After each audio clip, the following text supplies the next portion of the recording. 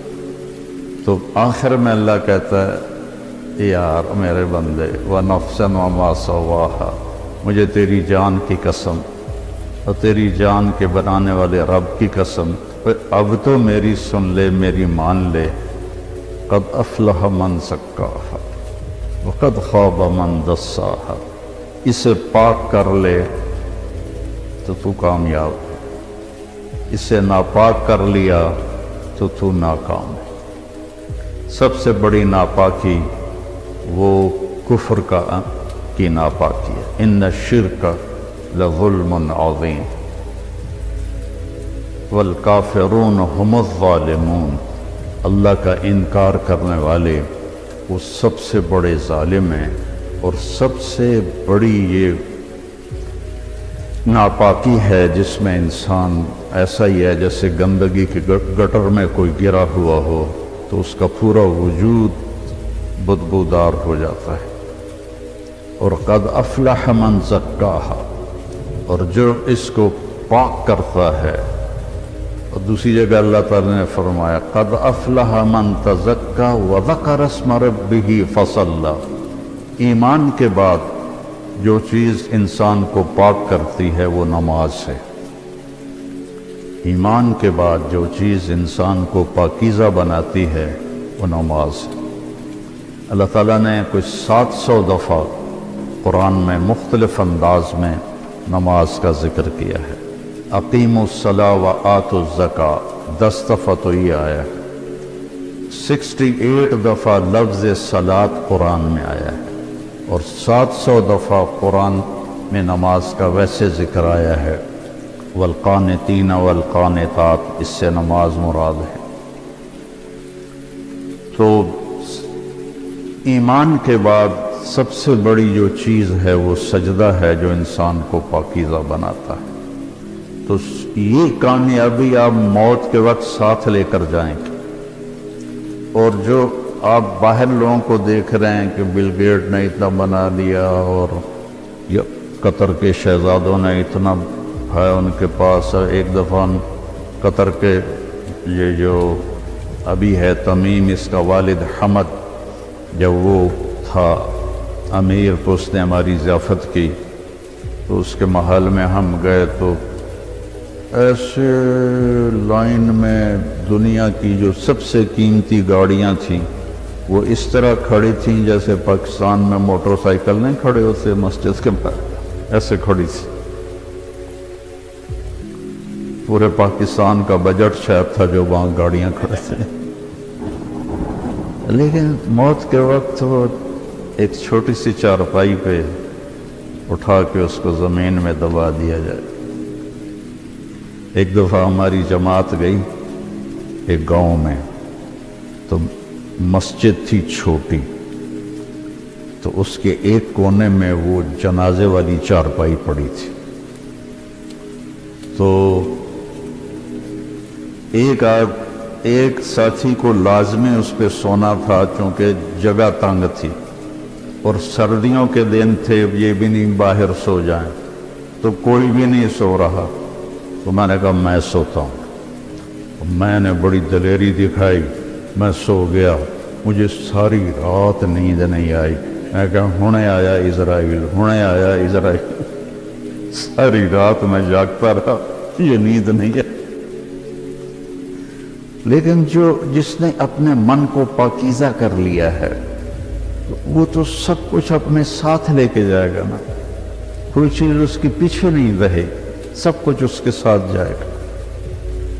تو جس نے اس جہان کو بنایا اور اپنی ذات سے غافل رہا تو اس کو تو مرتے ہوئے حسرت کے سوا کچھ بھی نہیں ہوگا.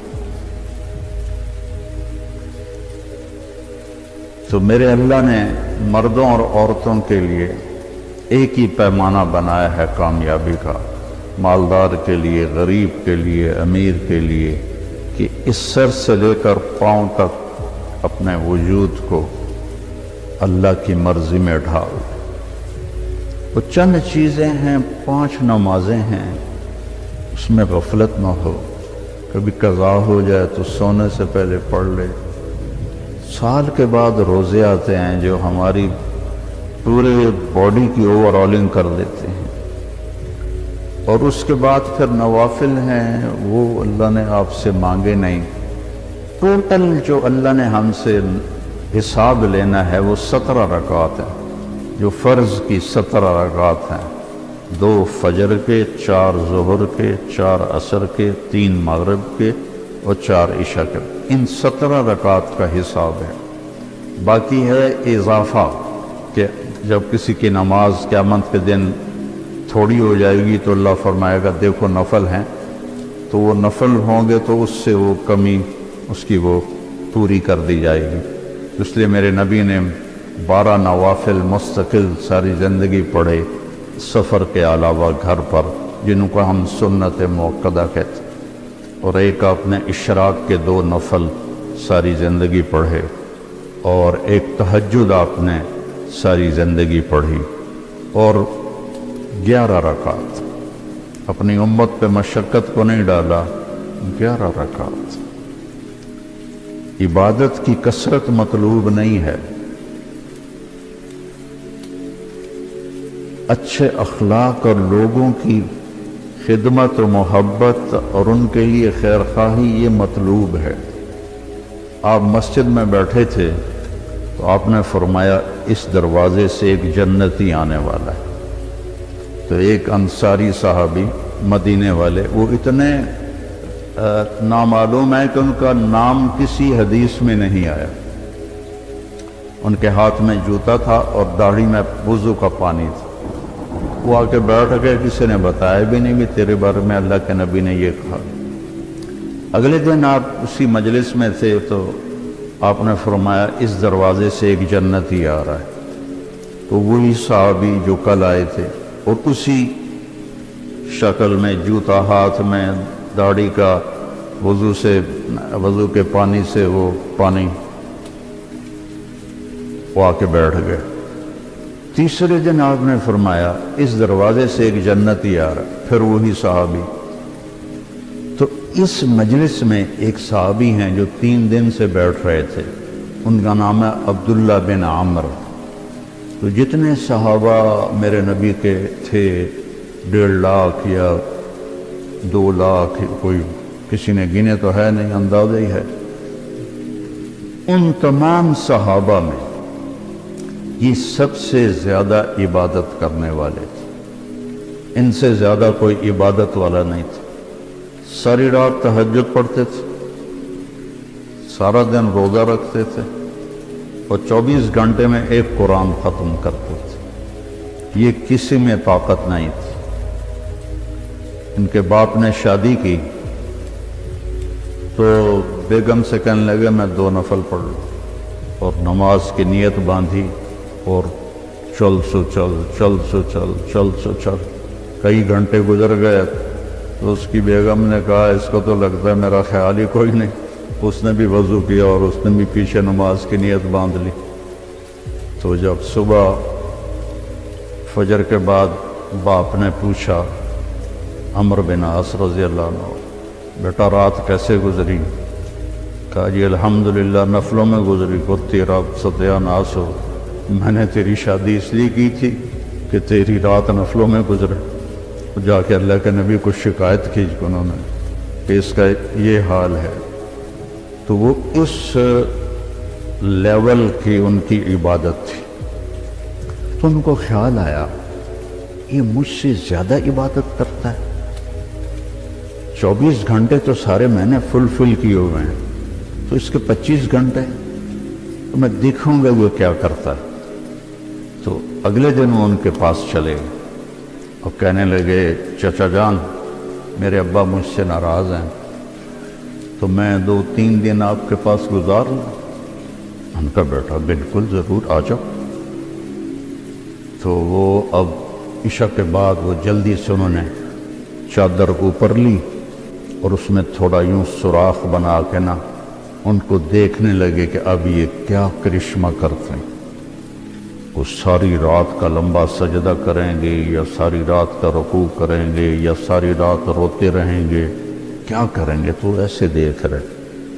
وہ آئے اور سونے کی دعا ہے رات کی، اللہم بسمک اموت و احیا، انہوں نے دعا پڑھی اور تھوڑی دیر بعد ان کے خراٹے شروع ہوتے۔ اب یہ انتظار کر رہے کہ ابھی اٹھیں گے، ابھی اٹھیں گے، ابھی اٹھیں گے، حتیٰ کہ فجر کی اذان ہوئی اور یہ انتظار انتظار انتظار، اور وہ اذان پہ اٹھے۔ تب یہ حیران پریشان ہو گئے کہ یہ چاچے نے تو 2 نفل تہجد بھی نہیں پڑھے، تو جنت کی بشارت کہاں سے مل گئی؟ اب اللہ کے نبی کی بات بھی غلط نہیں ہو سکتی، اور آگے چاچا جی کا بھی عمل کوئی نظر نہیں آ رہا، ساری رات سوتا پیا۔ تو ان کا اچھا ایک رات اور دیکھوں گا۔ اگلی رات عشاء کے بعد انہوں نے وہی کام کیا، چادر اوپر لی اور ایسے کر کے، بیچارے کتنے تھکے ہوں گے، یوں کر کے دیکھ رہے۔ وہ آئے اللہم بسمک اموت و احیا اور او گئے۔ وہ ساری رات سونے میں گزارتی، فجر کی نماز اذان پہ اٹھے۔ اب ان کی حیرت اور بڑھ گئی کہ اس زمانے میں تو منافق تہجد نہیں چھوڑتے تھے، تو ان کو تو جنت کی بشارت ملی پڑی ہے، یہ تہجد بھی نہیں پڑی اور جنت کی بشارت۔ اچھا ایک رات اور دیکھوں گا۔ پھر تیسری رات وہی تماشا انہوں نے کیا، انہوں نے بھی وہی تماشا کیا، سیم انہوں نے اپنی سونے میں رات گزاری، یہ ان کو چیک کرنے میں لگے رہے۔ آخر سے اذان پر وہ اٹھے تو یہ بول پڑے، کہنے لگے چاچا سچی بات یہ ہے، میری کوئی اپنے ابا سے لڑائی نہیں تھی، میں نے 3 دن تیرے بارے میں مسلسل سنا کہ ایک جنتی آ رہا ہے، ایک جنتی آ رہا ہے، ایک جنتی آ رہا۔ اللہ کے نبی نے تیرے بارے میں فرمایا، تو میں دیکھنے آیا تھا کہ آپ کیا کرتے ہیں، تو آپ تو ساری رات سوتے رہتے ہیں، تو یہ کیا چکر ہے؟ اللہ کے نبی کی بات بھی غلط نہیں ہو سکتی، وہ تیرے پاس پلے بھی کچھ نہیں ہے، جس کو وہ سمجھ رہے تھے کہ کچھ بندگی عبادت۔ کہنے لگے بھتیجے یہی ہے جو تو نے دیکھا ہے، اور میرے پاس کچھ بھی نہیں۔ تو وہ نہ بوجھل قدموں سے واپس، چونکہ وہ 2 چیزوں کو آپس میں جوڑ بٹھانا ان کو نظر نہیں آ رہا کہ ادھر جنت کی بشارت ہے، ادھر ساری رات کا سونا ہے۔ جب میں نے پہلے بتایا کہ اس زمانے میں تو منافق تہجد نہیں چھوڑتے تھے کہ پتہ نہ چل جائے، تو یہ ساری رات سو کے یہ کیسے جنت کیسے مل گئی؟ جب وہ دروازے تک پہنچے نا تو کہنے کہ بھتیجے ادھر آؤ، تو میں اندر کی بات بتاؤں۔ تو انہوں نے کہا یہ بتائیں۔ تو کہنے لگے یہ جو دل ہے نا، اس میں کسی کی نفرت کوئی نہیں، اس دل میں کسی کی نفرت کوئی نہیں، اور مجھے کسی سے حسد کوئی نہیں ہے۔ اللہ جب کسی کو کوئی نعمت دیتا ہے تو مجھے کبھی حسد نہیں ہوا، اور اس زبان سے میں نے کبھی کسی کو تکلیف نہیں پہنچائی۔ تو وہ ایسے کھڑے تھے نا، تو ان کا جو حدیث میں تو یہ ایکشن نہیں ہے، لیکن تھوڑا عربی سے مناسبت کی وجہ سے جو ان کا جو باڈی ریئیکشن ہوا وہ میں آپ کو دکھانا چاہتا ہوں۔ تو وہ کہنے لگے ہوا ہوا، اچھلے اگو یہ پھٹا تھوڑا نہیں کہ میں ڈہ نہ پاؤں،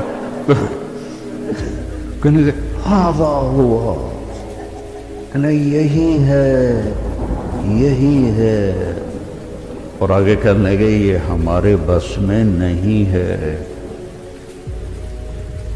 تو اللہ کے بندوں سے دل صاف رکھنا۔ اپنے گھروں میں اگر آپ کئی میاں بیوی آئے ہوئے ہیں، اپنے گھروں میں خوشی دیکھنا چاہتے ہو تو وہ پیسے سے نہیں آئے گی، وہ آپ کے اچھے اخلاق سے آئے گی، آپ کے اچھے رویے سے آئے گی، برداشت کرنے سے آئے گی۔ ایک دوسرے کی برداشت کرنے سے آپس میں محبتیں قائم ہوتی ہیں، چیزوں سے نہیں۔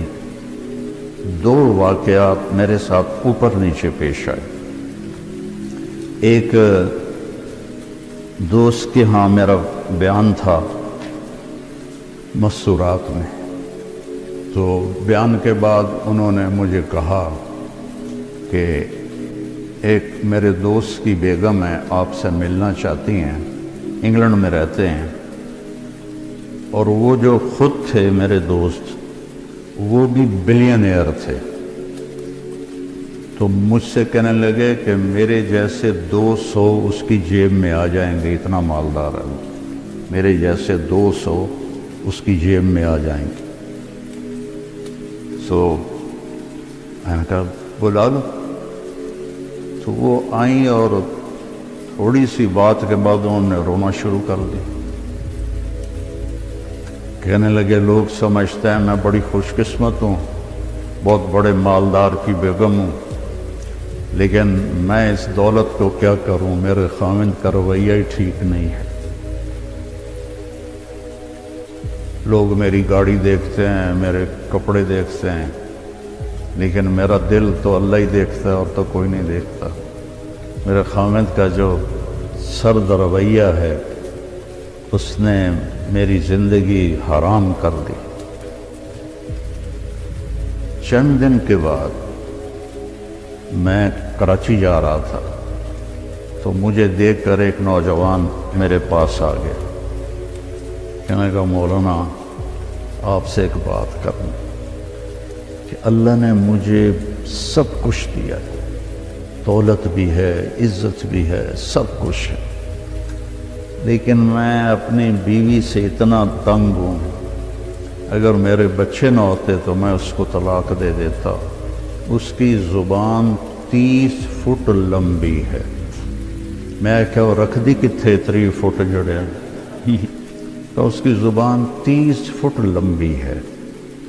تو یہ دو تصویر کے رخ ہیں، ایک خامند کی بد اخلاقی سے عورت رو رہی ہے، اور ایک جگہ عورت کی بد اخلاقی سے خامند رو رہا، اور وہ کہہ رہا ہے بچے نہ ہوتے تو میں طلاق دے دیتا۔ تو اپنے گھروں میں اگر آپ خوشی دیکھنا چاہتے ہیں تو اپنی زبان کا بول میٹھا کریں اور ایک دوسرے کی برداشت کرنا سیکھیں۔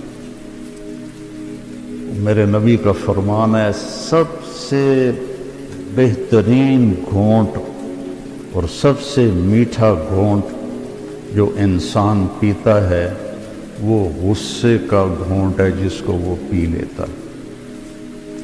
اچھا، غصے کو پینے سے کیوں تشبیہ دی؟ برداشت کرنا نہیں کہا، پینے سے۔ کہ عرب میں پانی کوئی نہیں، اور پانی کے پیچھے 3 دن کا سفر کر کے وہ مشکیزوں میں پانی بھر کے لاتے ہیں، تو پانی کی حفاظت وہ اپنی جان سے بھی زیادہ کرتے ہیں۔ تو ایک گھونٹ کے لیے بھی وہ ترستے ہیں۔ تو میرے نبی نے تشبیہ دی وہ غصے کے برداشت کرنے کو پانی سے، کیونکہ پانی کا گھونٹ اگر مل جائے تو زندگی بچے گی نہ کہ بچے گی، کہ غصے کو پی جاؤ تو تمہاری گھر کی ساری زندگی خوبصورت ہو جائے گی، بچ جائے گی۔ اور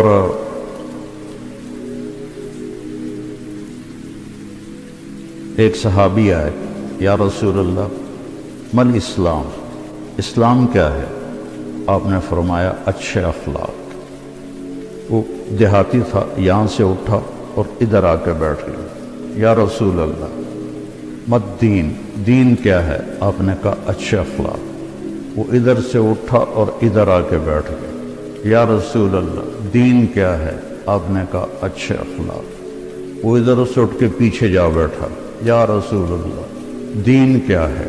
اور ہمارے نبی کی عادت تھی جب آپ کو کوئی متوجہ کرتا تھا تو آپ ایسے نہیں ہوتے تھے۔ مثلا ادھر یہ عبدالوہاب بیٹھا ہوا ہے، یہ مجھے کہے مولانا تو میں اتنا ہی کروں گا جی، لیکن ہمارے نبی کی عادت تھی جب آپ کو کوئی بلاتا تھا ادھر سے تو آپ پہلے یوں ہوتے تھے، اس کو اپنا سینہ دیتے تھے، پھر کہتے تھے جی فرمائیے۔ کوئی ادھر سے بلاتا تھا تب ایسے نہیں کرتے تھے، بلکہ آپ پورا اس کی طرف مڑتے تھے اور پھر کہتے تھے جی فرمائیے۔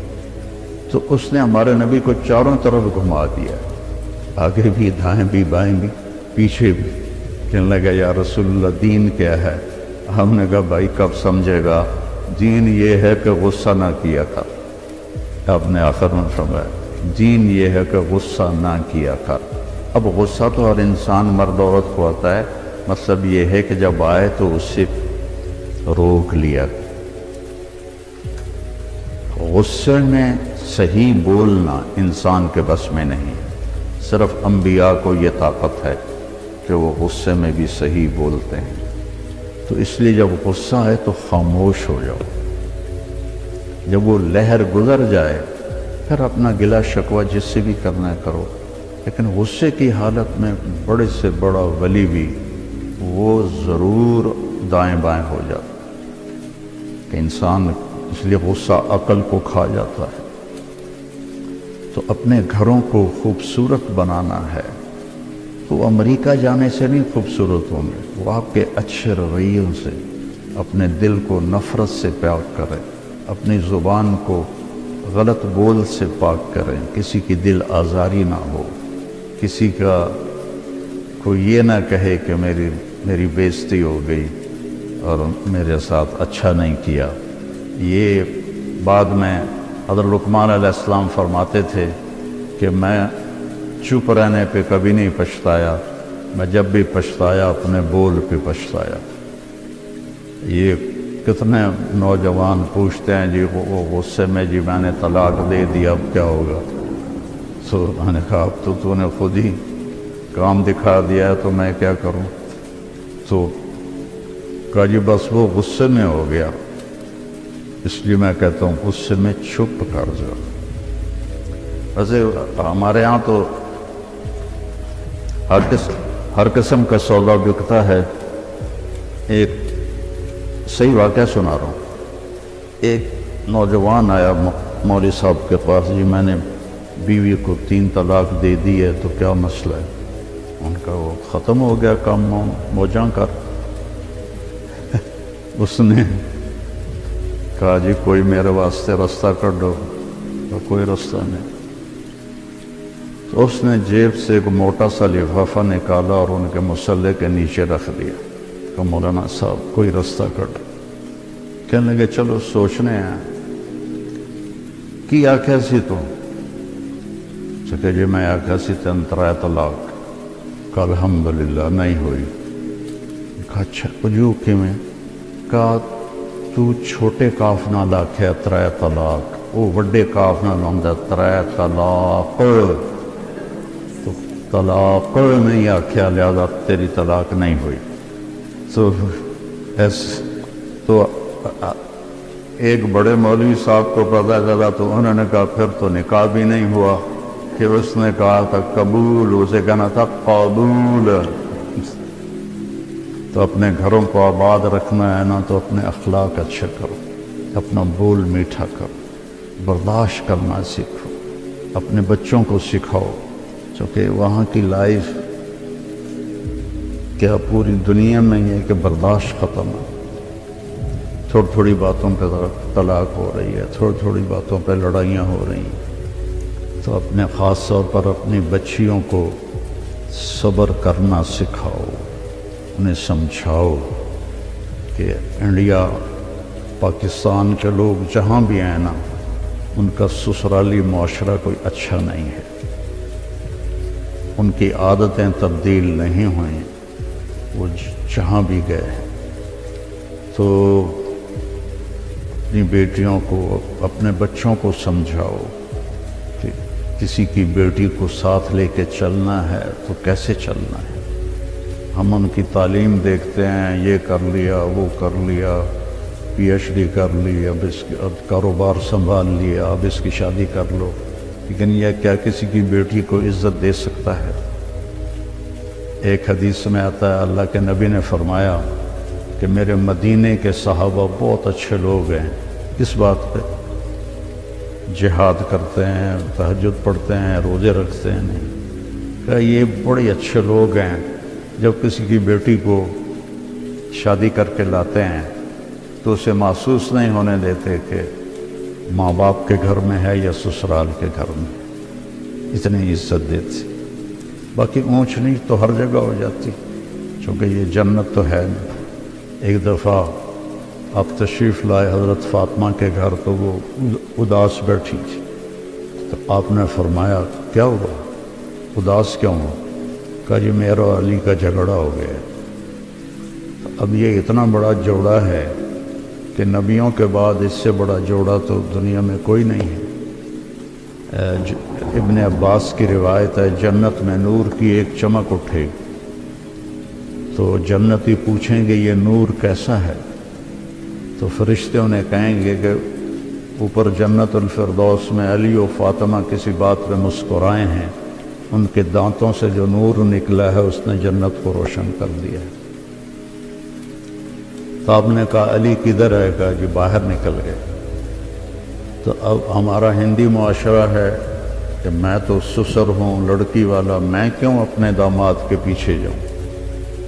لیکن آپ نے کسی کو نہیں بھیجا، خود گئے تلاش کر، دیکھا تو وہ مسجد میں لیٹے ہوئے تھے اور وہ کپڑا ہٹ گیا تھا تو مسجد کی مٹی ان کے کمر پہ لگی ہوئی تھی۔ تو آپ نے کہا ابو تراب اٹھو۔ تو حضرت علی فرمایا کرتے تھے ساری دنیا کی دولت مل جانے سے مجھے اس لفظ کی زیادہ خوشی ہے اور رہے گی کہ میرے نبی نے اظہار محبت کیا۔ یہ اظہار محبت کے لیے ہوتا ہے۔ ابو تراب اٹھو، ان کو لے کر آئے اور آ کر زمین پر لیٹ گئے۔ ادھر علی کو لٹا لیا، ادھر فاطمہ۔ حضرت علی کا ہاتھ یہاں رکھا، حضرت فاطمہ کا ہاتھ پکڑ کے یہاں رکھا، اس کے اوپر اپنا ہاتھ رکھا اور فرمایا بولو بھائی ہماری صلح ہو گئی۔ تو دونوں نے کہا ہماری صلح ہو گئی۔ نہ علی سے پوچھا کیا بات ہوئی، نہ فاطمہ سے پوچھا کیا بات ہوئی۔ جو یہ پوچھتے ہیں نا وہ اور لڑا کے آ جاتے۔ تو آپ نے دونوں سے نہیں پوچھا کہ کیا ہوا، یہ علی کا ہاتھ، یہ فاطمہ کا ہاتھ، یہ اپنا ہاتھ، بولو بھئی ہماری صلح ہوگی۔ کہا جی آپ دونوں نے کہا ہماری صلح ہوگی۔ آپ باہر نکلے تو بڑا چہرہ چمک رہا، تو صحابہ نے کہا یا رسول اللہ آپ بڑے خوش نظر آ رہے ہیں۔ فرمایا میں علی و فاطمہ کی صلح کروا گیا۔ تو اس طرح تو ہر گھر میں ہو جاتا ہے، لیکن ایک مستقل مزاج ہی ایسا بنا لیا جائے، سختی سے بولنا، طنز کرنا، ٹوکنا، یہ چیزیں محبت کو ختم کر دیتی۔ میرے نبی نے 11 شادیاں کی صرف ہمیں زندگی سمجھانے کے لیے۔ شادیوں کا شوق ہوتا تو 25 سال کا نوجوان 40 سال کی عورت سے شادی نہ کرتا، جن کے ایک منگنی ٹوٹی ورقہ بن نوفل سے، اور ایک سے بیوہ ہوئیں ابو حالہ سے، اور ایک سے بھی دوسرے سے بیوہ ہوئیں ابن عابد سے، اور دونوں سے اولاد ہوئی۔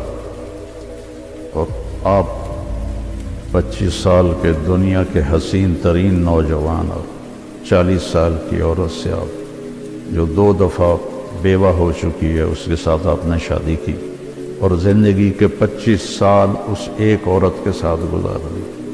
جب 50 سال کی عمر ہوئی تو 10 شادیاں کی۔ آپ نے کہا میں نے جب بھی شادی کی پہلے میرے اللہ کا حکم آیا، تو ہمیں زندگی سمجھانے کے لیے کی کہ عورت کے ساتھ زندگی کیسے گزار، اور عورتوں کو سمجھایا کہ اپنے خامن کے ساتھ زندگی کیسے گزار۔ تو اللہ ہمیں اچھے اخلاق کی توفیق دے، اس کی نیت فرمائیں، تبلیغ میں تھوڑا وقت دیا کریں، آپ کو بہت فائدہ ہوگا انشاءاللہ۔ السلام علیکم۔ اللہ تعالیٰ نے قرآن مقدس میں کامیاب اور ناکام لوگوں کی علامت اور نشانیاں بیان فرمائی، اور کامیابی اور ناکامی کا معیار اللہ تعالیٰ نے عطا کیا۔ حقیقت یہ ہے کہ کامیاب انسان وہ ہے جس کے اخلاق اور جس کے اعمال صحیح ہوں، اور اللہ تعالیٰ سے جس کے تعلق اچھے ہوں، اللہ تعالیٰ کے متعلق جن کے عقیدے اچھے ہوں۔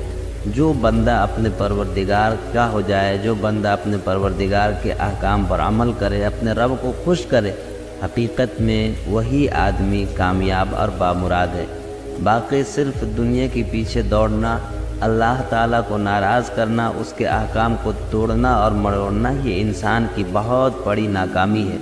اللہ تعالیٰ نے قرآن شریف میں مکمل ایک سورہ نازل فرمایا جہاں اللہ تعالیٰ نے یہ کہا کہ زمانے کی قسم تمام لوگ گھاٹے اور خسارے میں ہیں، یعنی کہ تمام لوگوں کو اللہ تعالیٰ نے گھاٹا اور خسارے میں قرار دیا۔ پھر اللہ نے فرمایا ہاں، اس خسارے سے نکلنے کا ایک راستہ یہ ہے کہ آدمی ایمان لائے اور نیک اعمال کرے۔ تو دو باتیں اللہ تعالیٰ نے یہاں پر فرمائی، نمبر 1 ایمان لانا، نمبر 2 نیک اعمال کرنا۔ تو انسان کو گھاٹے سے نکل کر کامیابی کی طرف آنے کا پہلا راستہ یہ بتایا گیا کہ اس کا ایمان، یعنی اللہ پر یقین، اللہ سے قلبی تعلق، دل میں اللہ سے ہونے نہ ہونے کا یقین۔ یہ تمام چیزیں پہلی چیزیں ہیں، آخرت پر یا قبر حشر پر، عذاب و سزا پر، ان تمام چیزوں پر یقین رکھنا۔ اور دوسری بات اللہ نے فرمائی نیک اعمال، یعنی کہ سچائی کی زندگی، صداقت کی زندگی، ظلم سے دور کی زندگی، ہر وقت بھلائی کی زندگی، ہر کسی کے ساتھ انصاف و برابری کی زندگی۔ یہ وہ باتیں ہیں جو انسان کو کامیابیاں دلاتی ہیں۔ اور جو کامیابی کی تیسری اور چوتھی بات یہ ہے کہ نیک اعمال بھی کرے، ایمان بھی لائے، اور نیک اعمال کرنے کی دعوت بھی دے، لوگوں کو اس کی طرف بھی بلائے۔ اللہ کے نبی صلی اللہ علیہ وسلم نے ان باتوں پر خود بھی عمل کیا، اور اللہ کے نبی صلی اللہ علیہ وسلم نے کامیاب زندگی کا ایک تصور بھی دیا۔ چنانچہ حدیثوں کا مطالعہ کریں، قرآن پڑھیں، قرآن میں اللہ تعالیٰ نے ایک اصول بیان کر دیا، فَمَنْ زُحْزِحَ عَنِ النَّارِ وَأُدْخِلَ الْجَنَّةَ فَقَدْ فَازَ۔ جو آدمی جہنم سے بچا لیا جائے اور جنت میں داخل کر دیا جائے تو وہ کامیاب ہے۔ یعنی کہ انسانی زندگی کا عمل، اس کا کیریکٹر اتنا بہتر ہو کہ وہ جنت کا مستحق قرار پائے، تو ایسے لوگ کامیاب ہیں۔ باقی وہ لوگ جو اپنے اعمال بد کی وجہ سے جہنم میں چلے جائیں یا جہنم کے مستحق قرار پائیں، تو پھر ایسے لوگ ناکام ہیں۔ فَمَنْ زُحْزِحَ عَنِ النَّارِ وَأُدْخِلَ الْجَنَّةَ فَقَدْ فَازَ۔ اس لیے اللہ کے نبی صلی اللہ علیہ وسلم کی ذات گرامی اور آپ کا اپنا ذاتی عمل یہ تھا کہ آپ اپنی نظر، اپنی توجہ زیادہ تر آخرت کی طرف کرتے تھے۔ ہر وہ کام کرتے تھے جس سے اللہ کی زیادہ قربت نصیب ہو۔ اپنی امت کو بھی ہر طرح کی گناہ سے بچاتے تھے، اپنی امت کو بھی گناہوں سے بچنے کی تلقین فرماتے تھے۔ اور اللہ کے نبی یہ بھی فرمایا کرتے تھے، تم میں عقل مند انسان وہ ہے جو موت سے پہلے موت کی تیاری کرے۔ ایک مرتبہ ایک صحابی حاضر خدمت ہوئے اور کہنے لگے کہ یا رسول اللہ، قیامت کب آئے گی؟ اللہ کے نبی صلی اللہ علیہ وسلم نے اس پوچھنے والے سے کہا کہ تم نے قیامت کے لیے کیا تیاری کر رکھی ہے؟ اس نے کہا یا رسول اللہ، میرے ذہن و دماغ میں ایسی کوئی تیاری نہیں ہے۔ اللہ کے نبی صلی اللہ علیہ وسلم نے فرمایا کہ قیامت سے تو تمام نبیوں نے اور تمام لوگوں نے پناہ مانگی ہے۔ بہرحال قیامت کا صحیح علم اللہ کے علاوہ تو کسی کے پاس نہیں ہے، البتہ لوگوں کو چاہیے کہ وہ قیامت کی تیاری کرے، موت کے بعد کی جو حالات ہیں اس کے بارے میں اللہ سے ڈرے، اللہ سے تعلق قائم کرے، نیک اعمال کرے، برائی سے بچے، کیونکہ یہی اعمال انسانوں کو کامیابی دلاتے ہیں۔ ساتھ ہی ساتھ یہ بات بھی ہے کہ زندگی کا ایک اصول بھی ہے کہ جو لوگ اچھے ہوتے ہیں جو لوگ نیک دل ہوتے ہیں ان کو دنیا میں بھی کامیابی ملتی ہے، آخرت میں بھی کامیابی ملتی ہے۔ چنانچہ جن لوگوں کے دل میں اللہ کا ڈر ہوتا ہے، نیک کام کرنے کی سوچ ہوتی ہے، وہ صحیح بات اپنے دل میں رکھتے ہیں، تو ایسے لوگوں کے بارے میں انسانوں کے دلوں میں اللہ تعالی محبت پیدا کر دیتا ہے۔ چنانچہ نیک لوگوں کے بارے میں عرش میں یہ فیصلہ ہوتا ہے، فرشتے کہتے ہیں کہ اللہ تعالیٰ سب سے پہلے کہتے ہیں کہ میں اس بندے سے محبت کرتا ہوں، فرشتوں سے کہتے ہیں تم بھی اس سے محبت کرو، چنانچہ فرشتے بھی محبت کرتے ہیں۔ اور نیک لوگوں سے جس طرح اللہ اور اس کے فرشتے محبت کرتے ہیں، اسی طرح اللہ تعالیٰ یہ محبت بندوں کے دل میں بھی ڈال دیتا ہے، اور پھر ایسے نیک لوگوں سے بندے بھی محبت کرتے ہیں، اللہ کی مخلوق بھی محبت کرتی ہے، ایک طرح کی چاہت ہوتی ہے، اور زندگی میں سکون ہوتا ہے، بہت ساری پریشانیوں سے دوری ہوتی ہے۔ اس لیے اللہ تعالیٰ سے دعا ہے کہ اللہ تعالیٰ ایک کامیاب زندگی گزارنے کی توفیق عطا فرمائے، اپنی ذات سے ہر طرح کے نفع ہی نفع پہنچانے کی توفیق عطا فرمائے، نقصان سے اللہ تعالیٰ حفاظت فرمائے، غلط راستے سے اللہ تعالیٰ پوری امت مسلمہ کی حفاظت کرے۔